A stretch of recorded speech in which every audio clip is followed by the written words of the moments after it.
I have woken up in Kotor in Montenegro and I am more clueless than a headless chicken right now. I thought last night I'd go to Bosnia, but the bus was at 7:40 and I chose my sleep. Oh, you don't need sleep, you're a young 21-year-old. Mate, sleep is very important to keep the emotions well and the decision making clean. So I've got my stuff right now. I'm gonna go to the bus stop. I've got a few options, like two.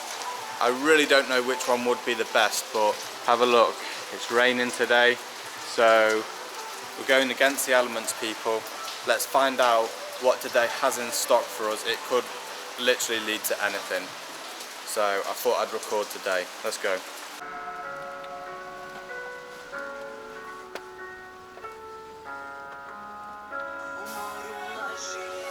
Right people, I'm on the bus. I'm going to do something high risk, high reward. So I'm going to a little town called Herzegovina. Okay, don't really know what's there, but it's on the border with Croatia and Bosnia. So yeah, you'll see what I'm going to try and do. This could go terribly wrong and I could be crying in a hostel all night long tonight if it doesn't work.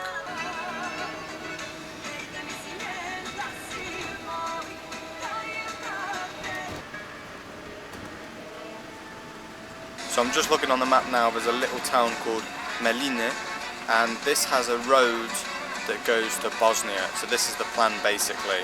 I'm going to ask the bus driver to drop me off just before the main town where everybody else is going. And I'm going to get myself on this road in this pouring rain and hope people feel sorry for me and take me to Bosnia. It's a bit much to ask, isn't it? But we're going to try it. You've got to throw yourself into these situations if you want any reward. So let's have it.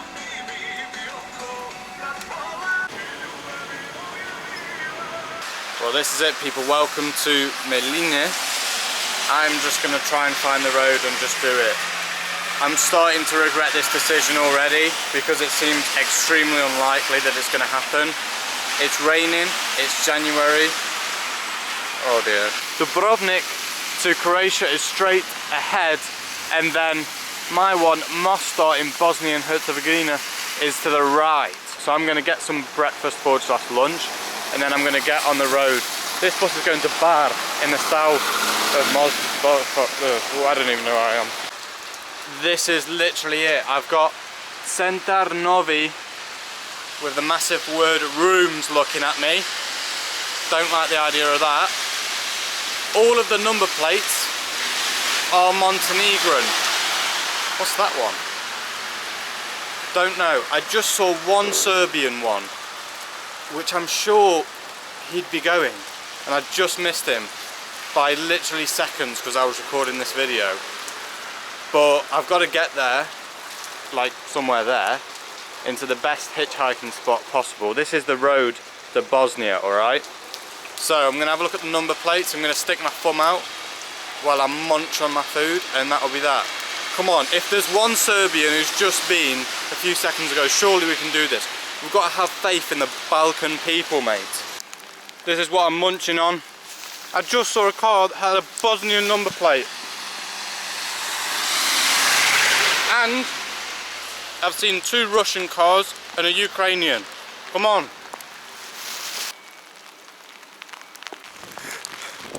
I've had about 3 Bosnian number plates. Well, the drivers look at me and debate it, and they were so close. Come on, this one. This one's Montenegro.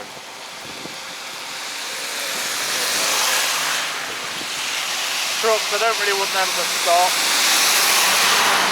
Go for this one. But I've seen a few Serbians and about 4 Bosnians, and none of them have stopped. It was very, very close. They were eyeing me down like, is this a dodgy geezer? Anyway, this is Montenegrin. So really I just need a Bosnian or a Serb, because Serbia's, yeah, to get to Serbia you have to go.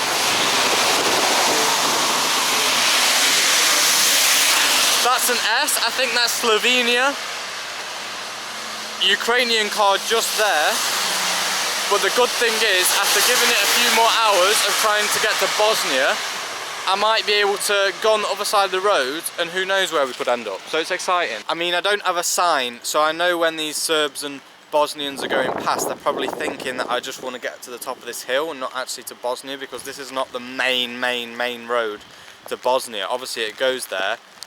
So it's a shame, because if they're going back to Serbia, it's so likely that they'd go through Mostar or Sarajevo, which is where I want to go. So I've got faith, boys. I've still got faith. I've just knocked on this house across the road and I've asked for a piece of cardboard that says Bosnia on it. She says 2 minutes, so I think that's a yes. And yeah, thank you very much for this house for helping me out, because I've seen many Bosnians go past and I just wonder if they know I'm actually wanting to go to Bosnia, so I need to make sure they know that I want to go to Bosnia. Come on, boys. Come on. What an absolute legend. The girl from that house. If you need anything from me at any time, look at that, Bosnia and Herzegovina. It's going to get wrecked because of the wind, but let's have it. Come on, Bosnia and Herzegovina, you going? Thanks for the thumbs up. Doesn't really help, but I guess that's good luck. Bosnia and Herzegovina, come on. That's where you go towards Žabljak and the valleys, and there's tons of lakes. I'm still learning. Okay people, I finally got successful. Big thank you to the Bosnians, finally came through. So we've got loads of cheeses here. These are traditional Bosnian cheeses. And then what was this one called? Iva. Iva. Pepper and that spread. Pepper spread. Okay, so these two things both have to go on this bread. So let's have a go. Cheese, you roll it. Sometimes they usually come with prosciutto inside too. And then when you slice it, the cheese is going to melt. Okay, so but this outside layer here, what is that? Panko, type of like a breading. Okay, so this is bread, Yeah. and then inside we've got cheese and pork. Yep. That's pretty unique. Right, okay, and then Potatoes, chips as well. And then this is beef cooked under the dome with potatoes. Beef and obviously potatoes. stew. Yeah. And then, Iva. Perfect. So this is very typical Bosnian food. Lots of meats, lots of cheeses, breads. That suits me perfectly.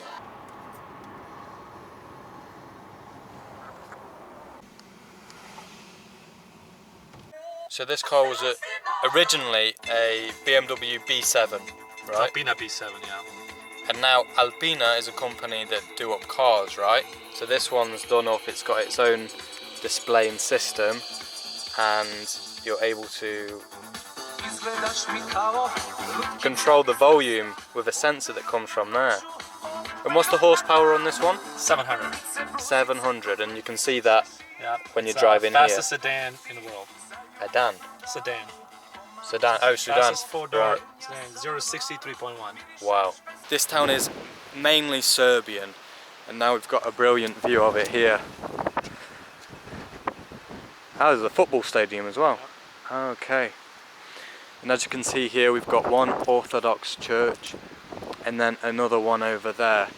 So before coming to Bosnia, I thought that it was mainly a Muslim country. However, it's got more of a mix than I originally thought.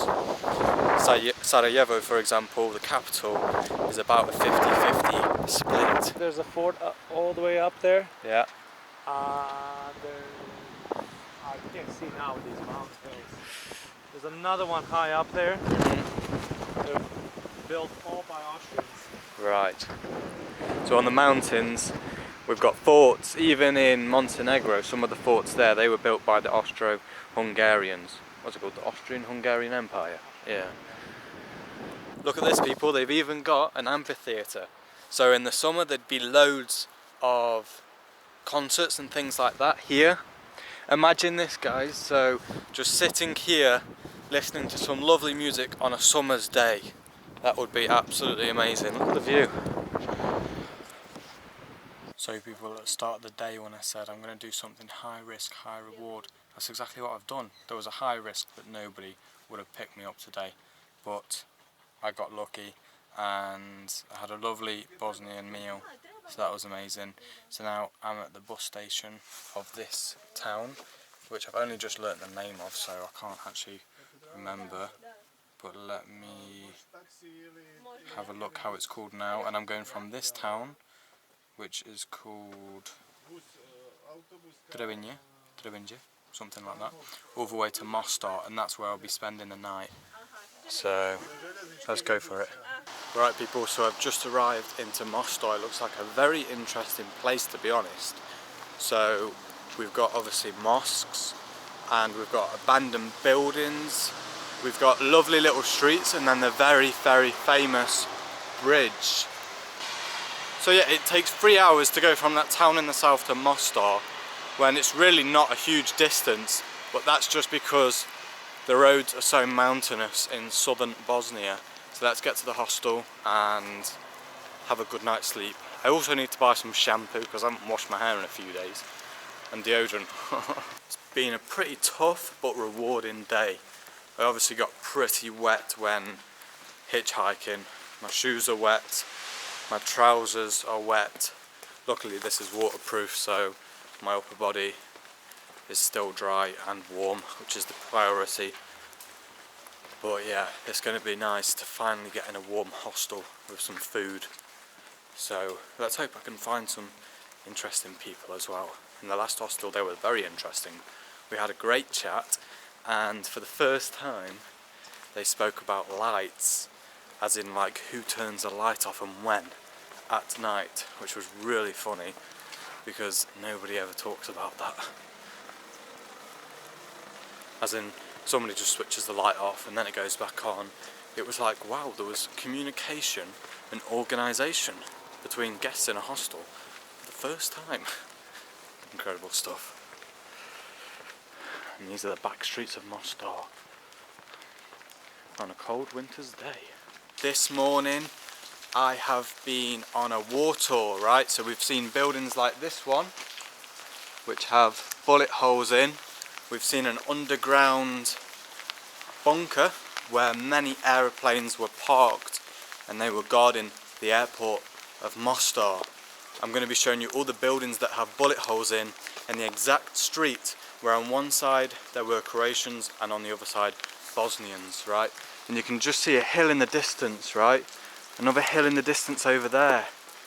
You have to imagine that once upon a time on the hills were Serbians who came in 1992 on the 4th of April and started to attack Mostar. And then they came down from the hills into the city centre to try and take one part of the city.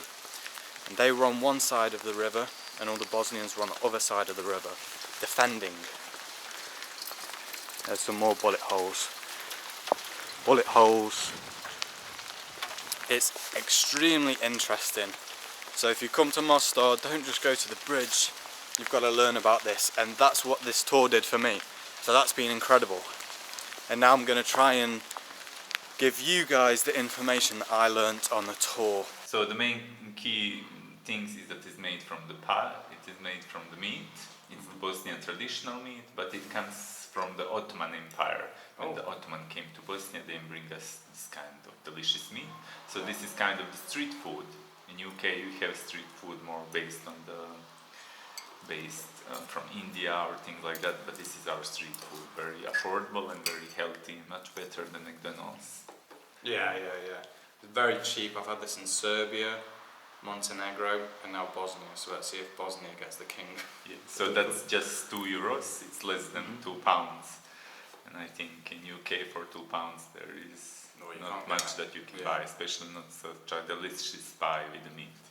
Exactly, all of that. So it's got meat in and onions. You've got the spinach and cheese one, right?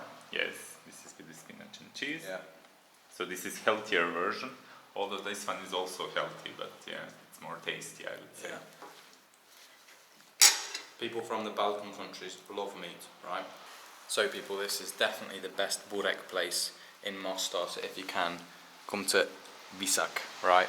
So I've got another one, and so have you. Which one did you go for this time? This time I have chosen the chopped meat burek. Chopped. Okay, that's chopped meat, and I went for the same again because I'm basic. And I had the, what was it, mince meat, pretty much. Yeah, it's really spot on stuff.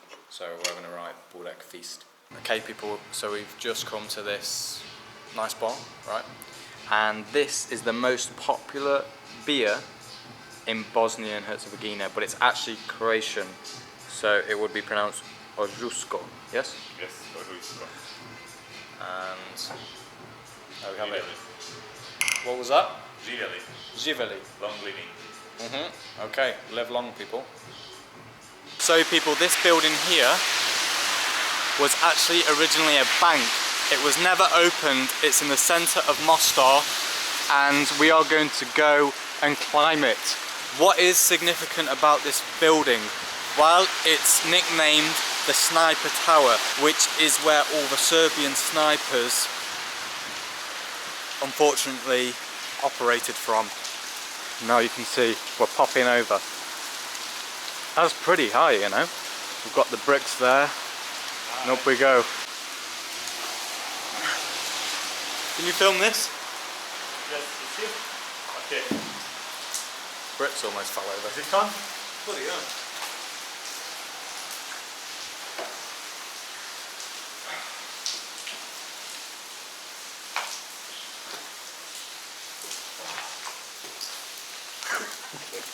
Don't know what that face was for. Right, we're in then. Bit of German on the walls. We've got some English as well. I also saw some Spanish graffiti. I was never here during the And this is a bank, yeah, or was? This was the bank. Nuts. Needles. Oh, needles, proper drugs and that, yeah? Wow.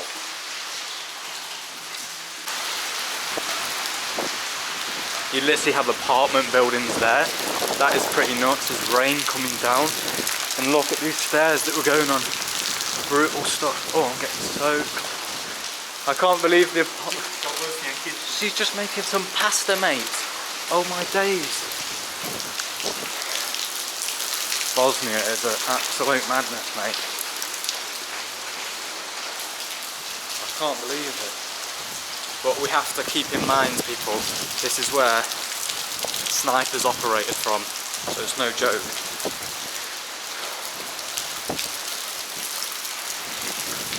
Oh.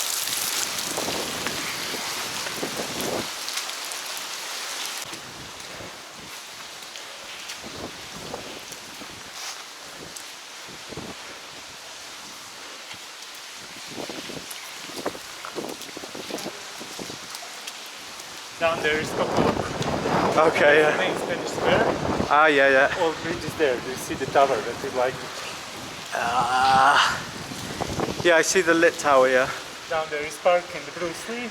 And this is the last stage, people climbing up these ladders like that. And this is how it is from the top. So you can see we've got the bus and train station there. This is the hill that I went up to this morning. Now listen to this, this is very important. From this hill came the Serbians, okay? They set up their base, their bunkers on top of this hill, and they bombed Mostar, they bombed the city centre next to the river. So obviously very tragic. Just under 30 years ago, or about 30, probably just over 30 since it started. Okay, and this is a whole part. I'm not sure exactly where the river was, but the Serbians only wanted to occupy one half of the city, right? And that's when all the Bosnians had to run over to this side of the city, over here, over the river, and get into safety. Then the Croatians were originally supporting the Bosnians from this side of the city, fighting back against the Serbians. Okay, and then my tour guide told me today that the Croatians unfortunately turned, backstabbed the Bosnians, okay, and then fled up into the hills and then started to attack the Bosnians as well. So this history is so complicated to understand, but I think I've done a good job in these past 2 days. Yes, we can go. Okay, he's found a path. You can hold for this. Yeah. You have a nice view. More nice. Okay. It's there. Okay, where is the river? Just there? River is there. Okay, so I was just telling them all that the Bosnians fled to this side, right? And the Serbians came from that hill, is that correct? No, sir, at the beginning the war, Serbians surrounded the city. Okay, surrounded the whole city on all of the hills, and they bombed the city from the hills. Yeah. But that was 30 years ago. Yes. And the Serbian snipers operated from this exact building, where we are stood now. And where is the river? It's there. There, okay, so we're on the west side, right? East side. This is like the South. west side. Oh, west. Tourists likes more to know the side, although nowadays city is working pretty normal. On the national level probably have more problems in Belfast than here, because people here are still getting into the marriages and everything, but indeed it was a war, and during the war this was more Croatian side and left side was more Muslim side. Okay, okay. So obviously the other thing that's very interesting about Mostar is the split. You have, this is Orthodox, right? And that's the Catholic one. Orthodox is above the hill. Okay, so you've got an Orthodox church there, Catholic one. Catholic one there, Synagogue was in the city center. synagogue, Now it's destroyed, it will be rebuilt, and you have lots of mosques. and then mosques throughout the whole of the city as well. Very interesting.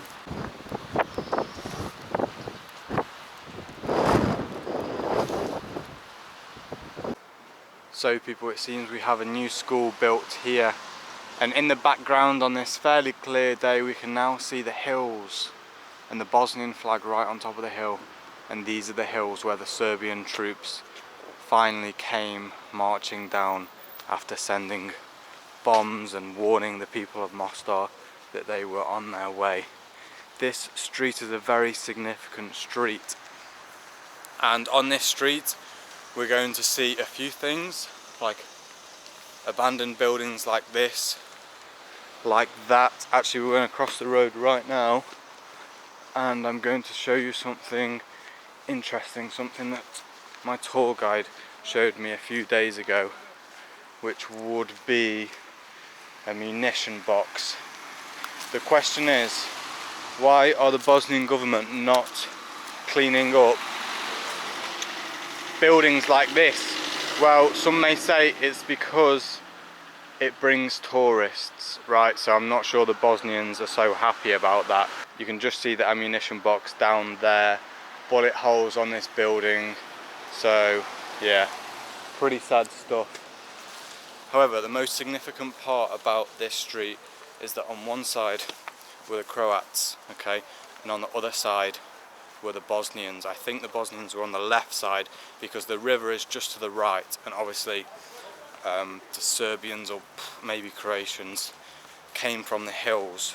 Now this is a building that I saw the other day but I never filmed, and you can see this building is absolutely covered with bullet holes in the side, at the front, and you can see that there are new windows put in place so people do live in this building. And then we have graffiti here that says please renovate me. So I don't know what that's about, but that is in a complete state. And this is the main street where all of the street battles were fought. So extremely interesting. I believe this is a prison as well to the right, so I suppose that had some significance.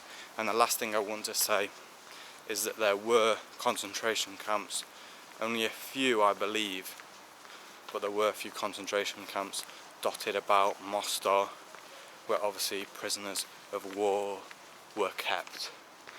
Now we've got some nice graffiti, and in the background as well, because I think there's a graffiti festival that's held on this street maybe yearly.